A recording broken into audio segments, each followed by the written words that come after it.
Good morning, Good gentlemen. morning. Good morning. Well, gentlemen and Jason.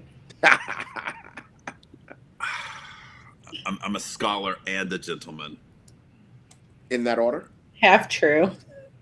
Yes, You are very kind. So I kind. am. Look at him pulling out the American Express mug. Oh my goodness. Oh, member since 2008. Oh, I can beat that. To be fair, when you were turning it, I thought I was going to say boobs because I just saw the B, like the 8 and the 00 that kind of looked like a B. Well, that sounds like a better show. It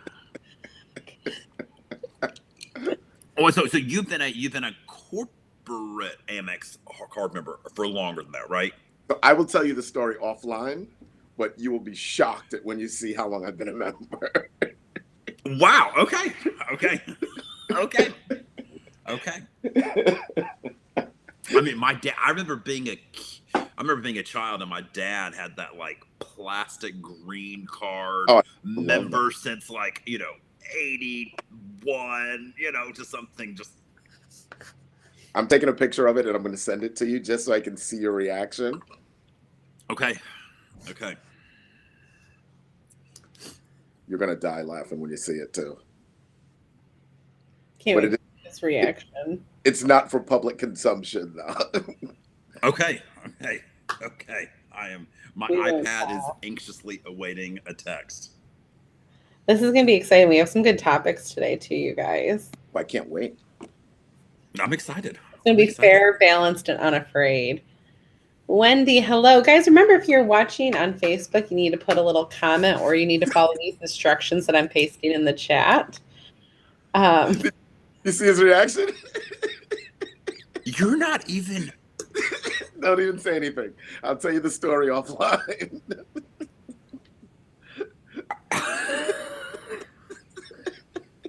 I'm How sorry. old are you? Haley, I'll send it to you. He has that really good skincare. Black don't crack, Jason. There we go. God, yes. Josh, hi. Hello. Josh, hello, Wendy, and Journey with Josh is in here. Guys, today is going to be the great debate. We have 6 minutes left in pre-show. You're going to get the raw, unfiltered opinions of the 3 admins of Today in Travel today. I cannot wait. Oh, main cabin extra versus comfort plus. I cannot wait. You know what's interesting? This isn't a topic, but I think this is a good pre-show topic. I think Delta has done a really good job branding main cabin extra as something people really want. Completely agree. Completely. From a marketing revenue management. Yep. It's brilliant. It's not that different though. I mean, I'm shocked at how many people on Facebook brag that they're in Comfort Plus. And I'm like, coach with that much legroom? Okay. They have done oh my God, I got a free upgrade to Comfort Plus. This is fantastic. True. So they have done a great, I mean, I agree with you 100%. 100%. But I think someone in revenue deserves a raise, right? Look, a lot of brands, look, we talked about this before, like even with like, Royal and the Diamond. Diamond's not that hard to hit. Right. No, it's kind of like that equivalent. Yeah, people were just like, oh my God. It's like, they just really, I mean, yeah. I mean, I can't think of what United's called. Doesn't matter. It's something closer to Americans. Like it's something just like economy extra legroom or something, right? Right. Like JetBlue. But right? I do think JetBlue, you kind of think that they call it even more space. Yeah, even more space. People think it's even first more class, space. Right? It's like, okay. Hey, don't be talking down about your one world partner like that. And hey, yes, thank you, JetBlue. I am so surprised at how much some of those mint cabins are going for to London. Like, they're beautiful too. They're beautiful, but oh my God, the price food is amazing. It's a great experience. Oh, Haley, I didn't tell you. I will be speaking at the Department of Justice lawsuit to try to stop JetBlue from joining Oneworld. Oh, they can't. They can't have Alaskan Air and JetBlue. Just technically, they're not really joining Oneworld, but they are in partnership, code-share partnership with American, which essentially is Oneworld Light. Well, I think I just want to be a. It's kind of funny because Delta tried to buy Alaskan Airlines a while ago. And then because they wouldn't buy, Delta just went in and started plopping more flights into different parts of Alaska to try to cannibalize that market share. Visionaries, right? AT&T tried to buy T-Mobile years ago, right? So these companies saw the vision. They just couldn't execute, mostly because of regulatory issues. Right. And now it's a different regulatory climate, right? And scale matters. So the larger airlines, there's a reason why I travel on the world's largest airline, right? Size matters. I'm just gonna. Where's my tea? You need some tea. You need a tea. You guys, this is just a preview of what you're gonna be getting for the next 30 minutes. Buckle up. Aubrey was asking about your thoughts, sir, on the Spirit Frontier merger. Operationally, it's going to be very, very interesting to see how you merge those cultures. And people forget about that at times, right? They have some common roots, so they'll probably have to give up roots. When you give up roots, what normally happens? You drive up cost, right? So you take two low-cost carriers, low-service carriers, put them together. You don't necessarily get a better product. So it's going to be see what the regulatory environment is with a blue Department of Justice to see how they look at that. But overall, companies only merge to raise prices. So I'm not sure this is actually good for the consumer. You merge to raise. Yeah, you don't merge to lower the prices. Right. Because in Nashville, Frontier and Spirit don't want to compete against each other. They want to merge and raise, but I still think it could help put pressure on brands like a Southwest and a JetBlue. Without a doubt. Yeah, I think that's who's going to feel it mostly first. You've got to see, though, right? Are they going to make the right decision from a fare perspective, or are they going to go to a bloodbath where they start cutting fares, which essentially tries to drive a carrier out before they can raise prices? Right. So some real-time follow-up. American is the #1 airline by passengers flown. Seats, miles, planes. Not by revenue, they are #2. We don't count by revenue, though. We're not CFOs, are we? I was hoping I was throwing you a softball to Delta's like you crazy people pay more for Delta. I think you'll be very surprised when we get to that portion of the show as I talk about what alliance is right for you. I think you'll be very surprised with my answer. Okay. All right. Well, guys, all right. Top of the hour. I feel like we need a drum roll music. We had a lively pre-show. Guys, welcome. It is Tuesday, 11 a.m. Eastern time. We do this every week. It's Today in Travel. We bring you all the news. But this week is going to be a slightly different format. I just returned from Virgin Voyages Scarlet Lady with Mr. Ken Jarvis, and he's joining us. Haley has been so kind to organize a bunch of topics, debate between the three of us, and I'm looking forward. Let's quick introductions. Ladies first. How are you, Miss Haley? Good morning, everybody. I'm great. My name is Haley. I own Hospitality with a Flair, which is a boutique hotel sales support company, and I travel blog. Love cruising with these gentlemen here beside me. Love trotting off to Europe and wherever. And our guest today, the silent partner, the main admin on the Today in Travel Facebook group page, Mr. Ken Jarvis. Would you like to intro yourself? Good morning, everyone. I am Ken Jarvis, frequent floater and frequent flyer. Also, check out my YouTube channel, KC Jarvis, for the sweet life And I'm just so happy to be part of here, my co-admin of Today in Travel, my favorite travel group. So I'm happy to be back with you guys. It feels like we have main cabin extra here with us today. I don't know. I'm surprised we're his favorite travel group, because isn't there that other group? No, that's birthdays. They do birthdays there. Oh. All right. Well, Haley, you organized this showdown, so get us started. Yes, so we're going to start off with a Virgin Voyages review now.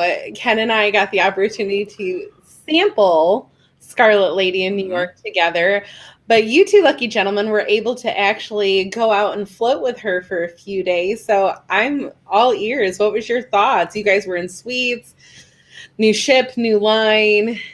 Go. Mr. Poole, go ahead. So, guys, I loved it. I thought it was fantastic. I thought it was modern, right? So some of the traditional aspects of cruising are just not there. There were no officers running around with the stripes on their shirts. There was no captain speaking to us at the theater. It's like, it was just a modern experience. I thought the drinks were fantastic. There were craft cocktails everywhere you went. There were probably, I don't know, 8, 9, 10 like good bars on the ship. They were everywhere. I thought the food is subjective, and I know that. I thought the food was outstanding. Some of the best food I've ever had on a cruise. I thought it was just a very modern take on cruising. I had people texting me like, who's the cruise director? They don't have a cruise director, right? It really feels like a brand made for the modern traveler who maybe hasn't been on a cruise before. So I think they're going to do well with that first-time cruiser or someone who's looking for something a little bit more modern. We will now. Don't get me wrong. Hold on. Don't get me wrong. There's some negatives, but I'll let Mr. Jarvis go first. But there are some negatives. We recognize the chair from Queens. The honorable gentleman accepts the chair. So look, let me say this, right? Any day on a cruise is better than a day at work, right? So I didn't love it. I didn't hate it. I felt like modern, it definitely was modern, but modern doesn't mean better. So as many of you know, I'm a suite cruiser, right? I've done Pinnacle on Royal Caribbean, and I only travel in suites. The suite product for Virgin was lacking to me. The rooms were not well thought out, zero storage. We had some people who were traveling together who didn't want to sleep together. The beds don't come apart. And also from an amenity perspective, I thought Virgin was a premium line, and I felt like the suite experience wasn't premium. It in no way adds up. It's not better than the Haven on Norwegian. It's not better than the Retreat on Celebrity. It's not better than Royal Suite Class. It's not even better than regular suites on Royal. So from that perspective, I was disappointed. I'm not a 100% party cruiser. I'm a relaxation cruiser and a party cruiser. I thought the party was fantastic on Virgin. And I'm like, if you want to party, it's amazing. Jason said plenty of bars. I didn't like not having a drink package. I will point that out. I felt like that caused me to think about buying a drink versus just, oh, I'm passing a bar, let me get a drink. So I thought that distracted a little bit. Now, look, are there positives? Absolutely. I thought the food was great. I think the Bimini Beach Club is amazing. Yes. I thought the food at the Bimini Beach Club was amazing. I just wish if they were going to be truly premium, they would have looked at the suite experience that their competitors are offering, and they would have taken it up to a higher level. I think the Beach Club is better than Coco Cay. I think the parties and the clubs are better than, most of the clubs on ships. Maybe not Edge class, but like the physical venue. Right, the physical venue. Yes. Okay. Right? Yep. But I felt like I think I expected too much because I thought they had such an opportunity. I wish they would have done a little more focus groups.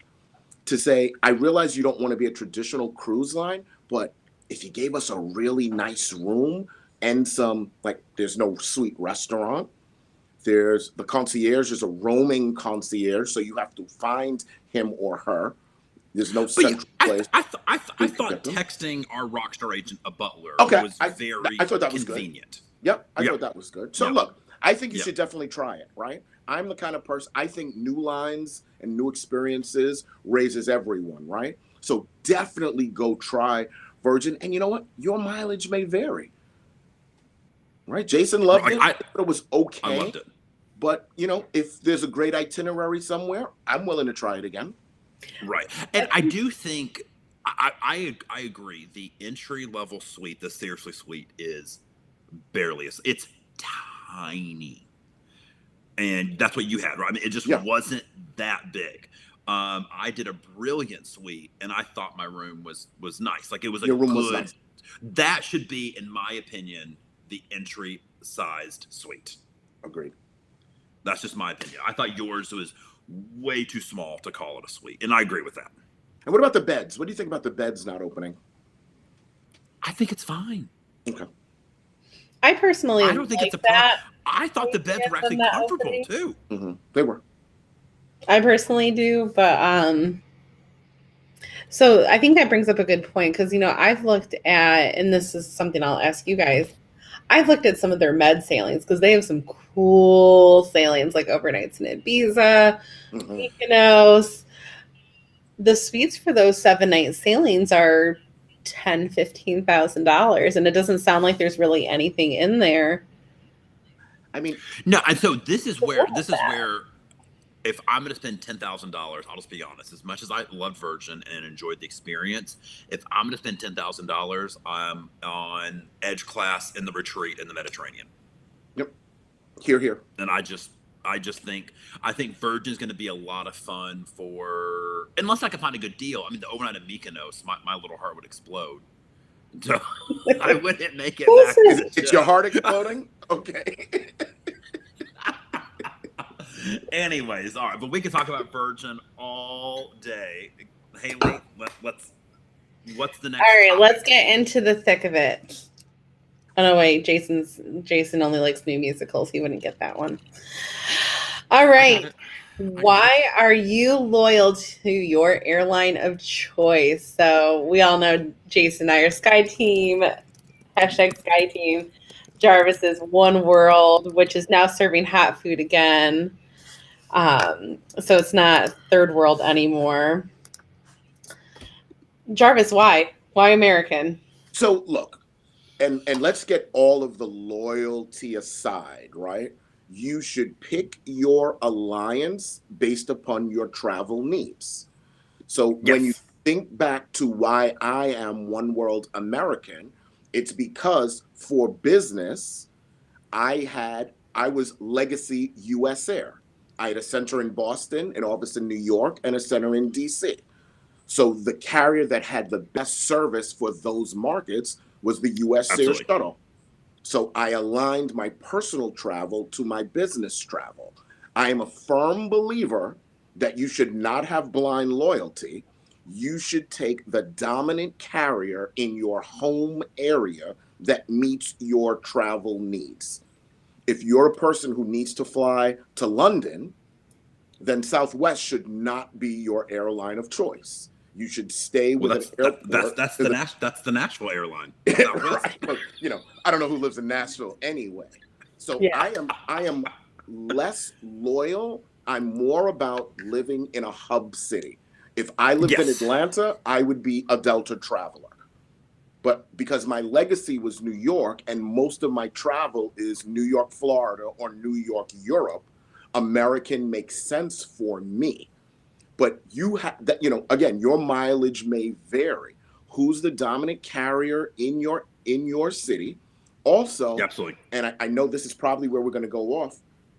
You need help, right? Because I need a carrier that has.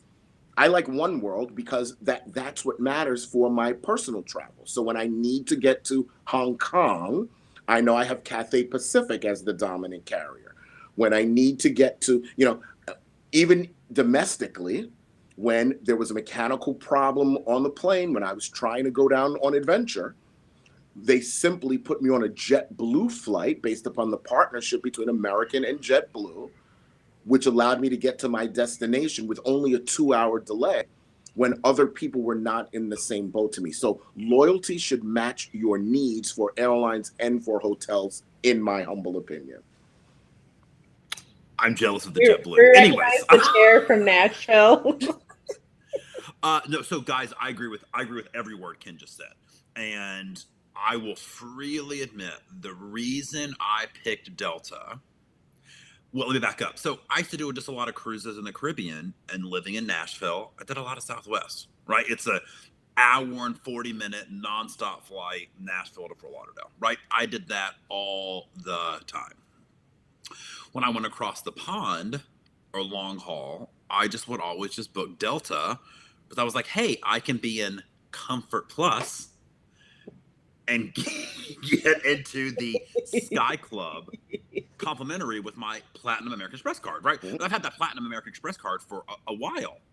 So I almost just, because when I first got the card, it also had Admirals Club, but then they took it away.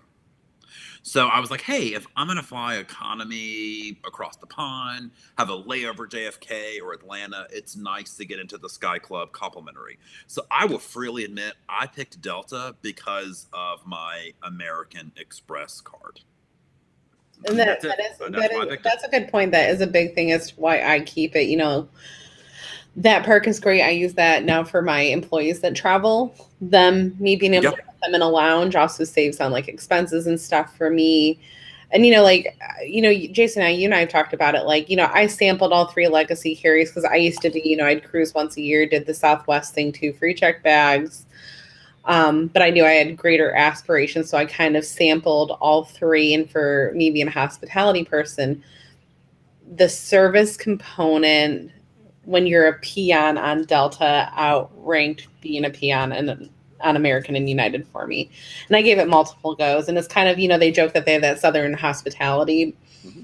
It really is. So from a service side, I really enjoy that. I mean, I won't lie, I've debated trying a mileage challenger on one of the 2 others for status matching, because I think where they do kind of lack, and hopefully they won't in the future, are those more international partners taking you to different destinations. I mean, Europe and stuff right now, I'm completely fine with my Air France, KLM, you know, situation. But I'm hoping as Delta starts to expand some things that helps internationally. But just for me, it was a service thing. I just love the product. I love the loyalty program. Like, I like that I get that Comfort Plus just automatically. And when, you know, Comfort I'm traveling. But you realize. Yeah, no, I know what it is. But when I'm traveling with like Olivia, having a +1 on my stat, like, you know, that's what it was for me. And I think that leads into the next question, gentlemen. Rank the legacy carriers, and is there truly that big of a difference? I mean, we jest and joke with each other, but is there actually that big of a difference? I tend to probably rank United a bit lower, because anytime I've had to do United, I'm stuck at O'Hare, and I hate O'Hare with every fiber of my being. And I can agree that United is the worst legacy carrier. Like, oh my God. Yeah, but I think with their new CEO a couple years ago, I think they've gotten better. Yeah, I just had the visual of them beating up the doctor, pulling him off the plane, and the customer service that I've experienced, or lack thereof, each time I've flown United, they've damaged my bag every time I've flown United. Like, it's just a comedy of errors. I think those memory makers make a difference, right? Because you always remember the time on an airline that wasn't your own that happened, and you're willing to forgive your own airline. I think, Jason, didn't they lose your bag? Didn't they misguide your bags recently?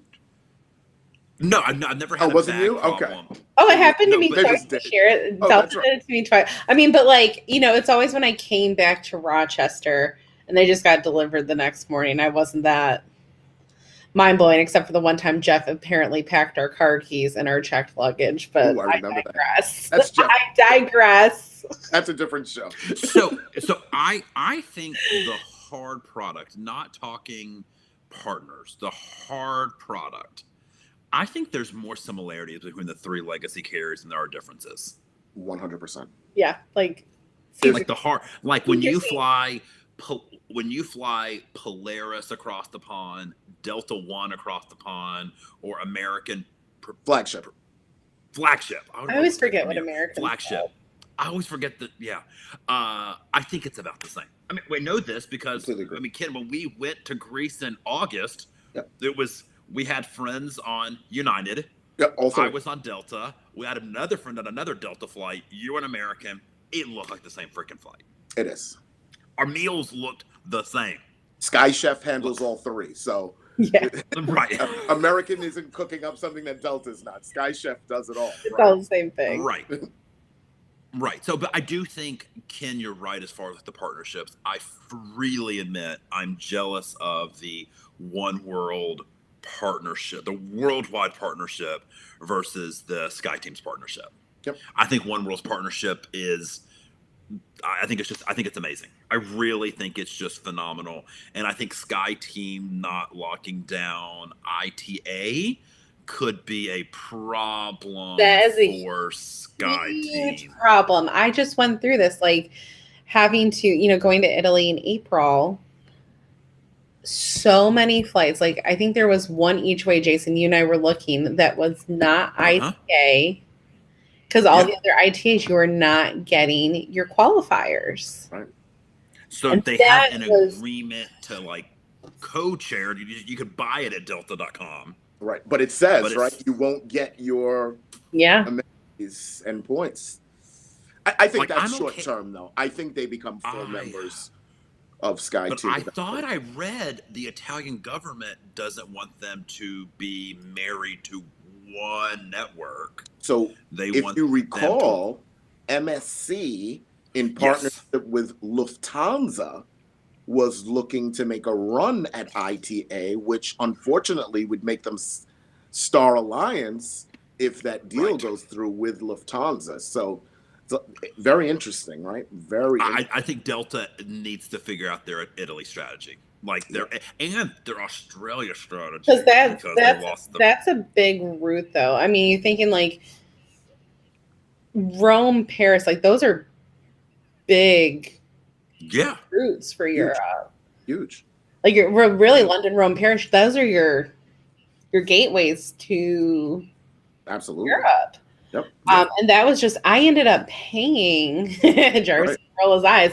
I ended up paying a good amount more. I mean, granted, I'm getting it back, but for the Delta left each way, to lock that in because I would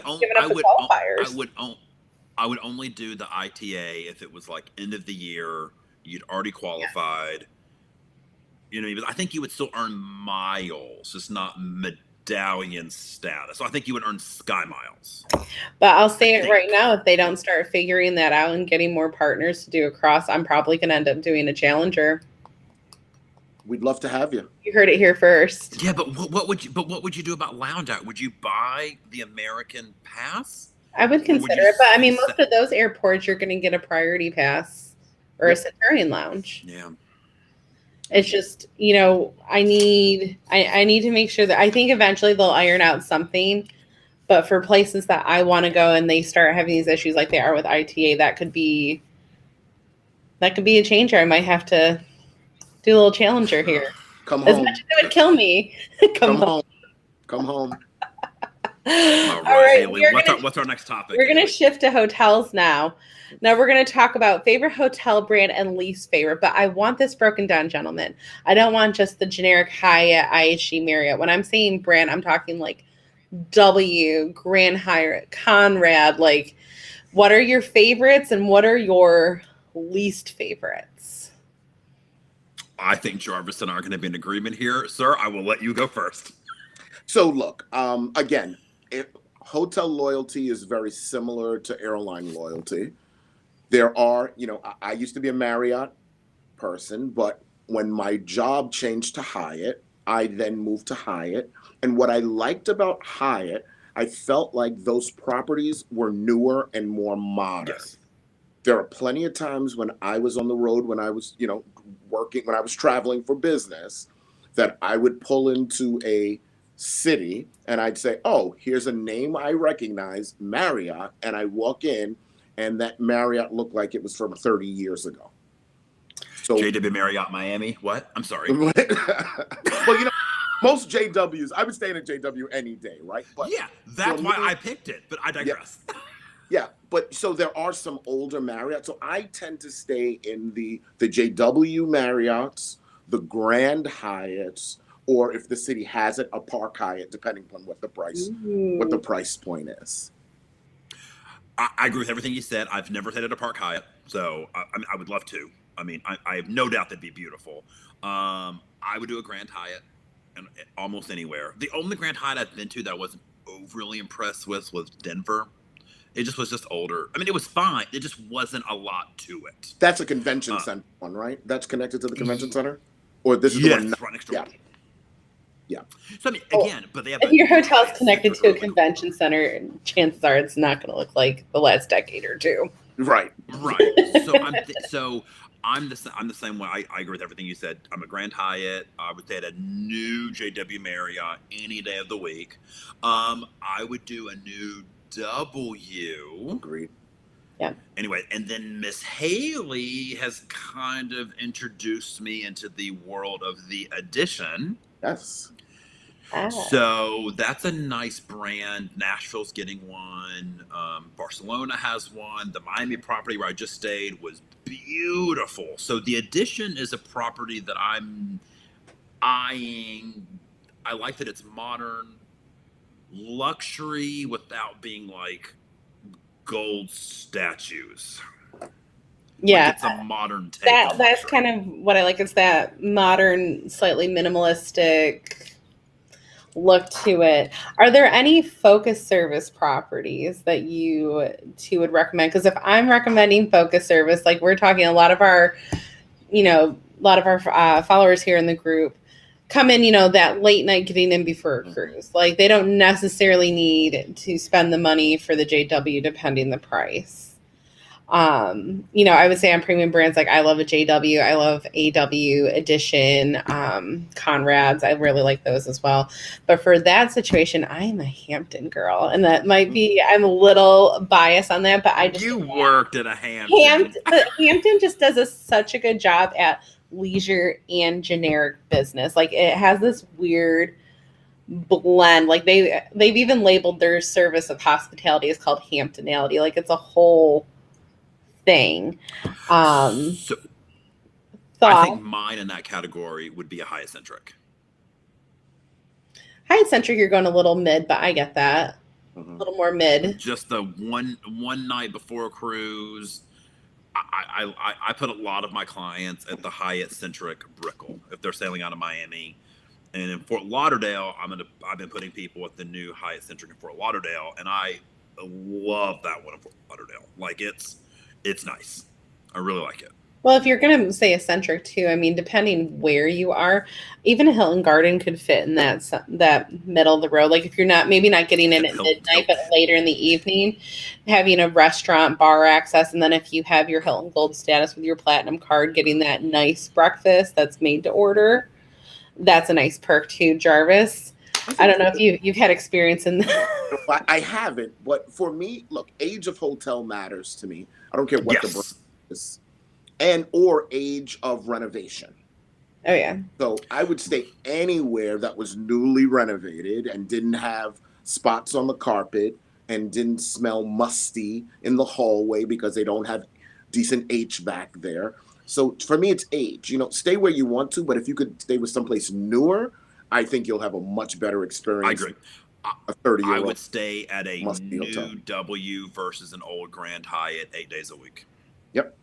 Absolutely. And one thing to keep in mind if you're not staying full service too, just for people watching, is you need to be careful if you're picking extended stay brands like your Residence Inn, your Home 2, your Homewood. Not Homewood though, but Residence Inn, Home 2, because you're only getting 5 points per dollar compared to the traditional 10 points per dollar on some of those extended stay. So if that's I did not know that. Yes, little tidbit in here, a little sprinkle. Well, we're going to flip back to I do. airfare for a moment, gentlemen. Is there a price limit for international business class on our legacy carriers? We're not going to talk about a Emirates, Qatar situation. What is your price limit? For me, it's about 33-ish hundred to 35. That was exactly my number when Jason asked me this week when he was looking for some travel. Look, I think my hard ceiling is 4. wow. I'll go up to So 2,000 each way? for round trip. Okay. Round trip. Like I'm saying, like I won't like it if it's like 37. I'm not gonna like not book it, right? But if it's like 4,001, I'm like, So Solo, I could go that rate, but paying for a family, no. So I think, again, that's why you have to be very careful when you pick your airline, because some airlines offer wholesale tour rates to the travel companies and some don't. Perhaps One World carriers do and Sky Team carriers don't. So I just got for a July sailing out of Europe, my carrier, I just got $2,400 round trip in flagship business going into Barcelona and leaving from Rome for $2,400 round trip. So in my mind, you cannot beat that. Jason, how does your carrier compare to those fares? $7,000. it's right at 4. Ooh, so almost double. Wow. So Jason, you wouldn't come over to perhaps put that money to good use when you said it's the same hard product? Why would you spend so much more when you could get the same experience? I am saving up all of my Sky miles for that OMG Delta One to Sydney is $12,000. And they're not going to have wholesale rates on that either? Because, like Qantas is a One World carrier that most likely I'll fly for wholesale rates. This is where Jason and I differ. He is saving his Sky miles. He just got the Delta Platinum Amex, so he's using that as a primary to build up a bunch of miles, where I tend to, the Delta miles that I accrue right now, like personally, not on a card, I'll spend for like Europe and stuff right now. That's just how I'm going to Barcelona at the end of the week. Like 30,000 miles round trip to Barcelona is like, that's incredible. But my Amex miles, I'm saving for a transfer partner because some of those Delta points on those long, long haul things are an obscene amount of money. So I am willing to wheel and deal with an Amex transfer partner to get a better deal and use less points on a business style cabin to go that far. Makes perfect sense. I lean a little bit. Now you have me checking. Would you say? I said I lean a little bit more to where I can get a decent deal than you will. And then while Jason's looking up that, Jarvis, is there a loyalty perk on cruising, hotels, airlines that you think isn't really worth it? You don't know why it's really a perk. It doesn't make sense and it's kind of worthless. So, that's interesting when you look at the perks, and there are some that are less utilized. When I look at my own travel needs, the late checkout really doesn't mean a lot to me. Usually I'm going on a cruise, so I'm checking out early, or I'm taking a flight to go home early. So I don't utilize I can't tell you the last time I utilized the late checkout feature. Now, other people may think that's, valuable to them. For me, it doesn't give me anything. I've used a late checkout once. It's when I was meeting you in Athens and I'd missed the flight. So remember, I flew in the day before. I stayed at that Hyatt Regency at JFK. Yep. Which is a nice property. At the casino. And I stayed in my room as late as I could. I had an evening flight. Okay, that's a good one. Mine, I think the loyalty perk that I hear a lot from clients that excited about, and I don't think is that useful, is actually with celebrity, with their one category complimentary upgrade. Mm. So you can get an A1 room at the A2 price. Like, I think that's just not that great. Now, I think that's about to change, but celebrities in the process of recategorizing everything to just like Aqua Class Prime, and there's rumors that perk could like disappear. So they're simplifying, even like with the Sky Suites, they're making Edge Class Sky Suites, Ash Sky Suites, Sky Suites, like simplifying it. So yeah, I think the category upgrade isn't that big a deal. So for me, it's a perk, but it's not. But all the hotels that are doing, you know, if you log in with your Bonvoy number, you can get the Bonvoy rate. Because 9 out of 10 times, it's like a $5 difference. Like, it's really like they sell it as a big perk, and I just don't think it is. I think in the future, the way that should go is it should be tiered based on your status.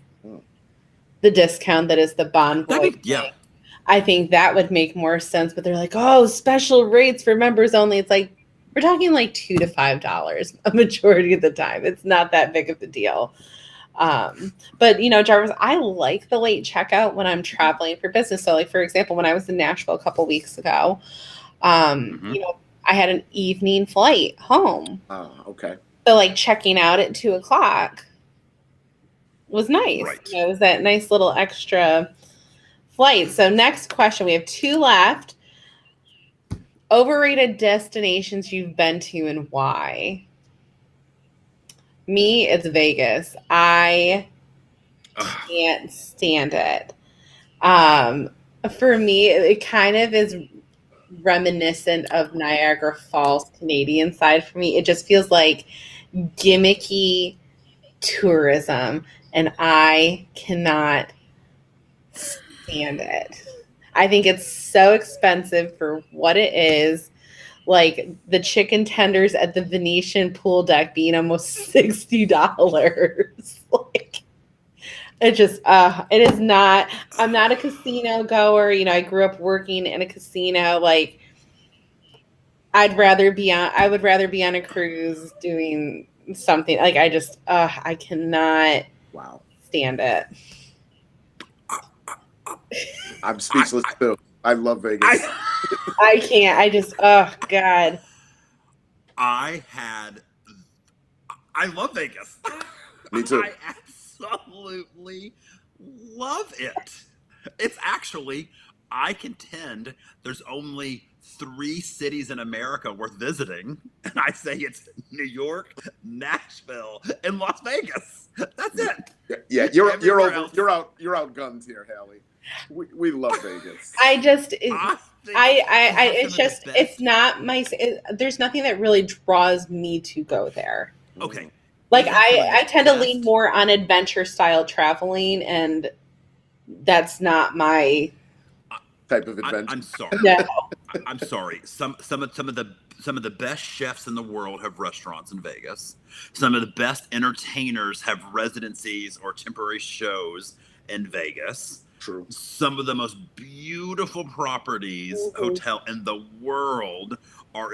I'm sorry, Haley. I can agree with you on the hotel thing, but like me, I'm like, oh, am I going to spend $1,000 to go see Adele, or would I rather like go to Bali?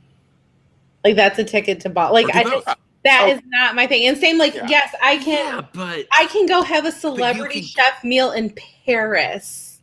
So you know what? Paris. What I think is great is that, as we always say, your mileage may vary, right? Yes. Yeah. So everybody also went like the same thing, right? Like I would rather go to like a Michelin star restaurant in Paris than Vegas. Like that is just that is my thing. I digress. To get to Paris, but okay. Not for me. Not for me. That's a quick flight out of New York. You're 5 hours away, 6 hours away. All right, Mr. Jarvis, what is your overrated destination? It is so simple and clear. Costa Maya. That is a good one. When you translate that in Spanish, it means stay on the ship. Okay? The beach is horrible. It's bad. Seaweed, nothing there. Nothing there. Everybody goes to Crazy Lobster, which the water is dirty. Okay? It's brown. So the water's brown. Stay on the ship. Costa Maya, overrated. So I'm gonna cross the pond for my overrated destination. And say it is Athens. Wow. Now, don't get me wrong. I think the historical sites you have to see them. You need to see the Parthenon. You need the museum next to it is great. Jason, we had this conversation because I was like, oh, I can't wait to go to Athens someday. And you're like, you like rained on my parade. No, don't get me wrong. Ken and I went twice last year together. Should have been a third time. Couldn't make it. And I mean, we had some amazing meals, right? That one at the top of the mountain.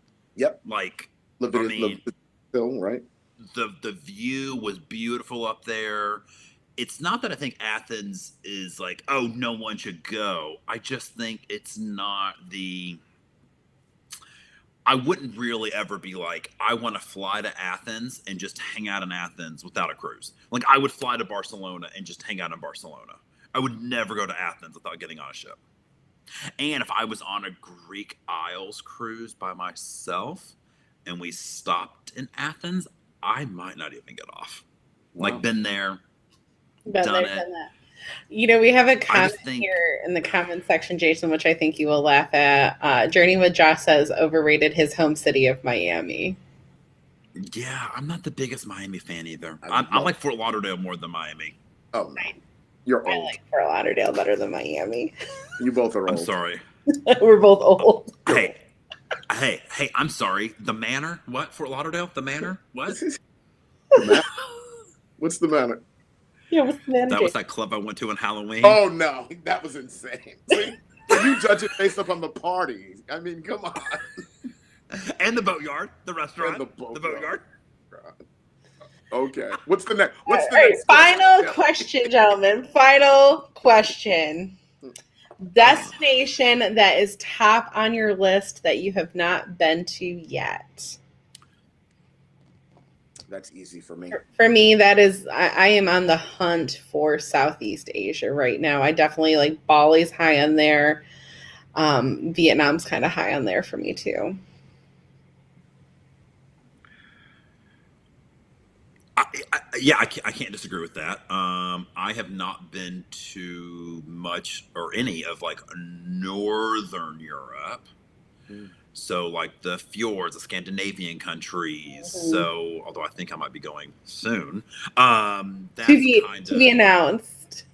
To be announced. So that's kind of up there. But my number one destination, what I really, really, really, really want to do is a cruise to Antarctica.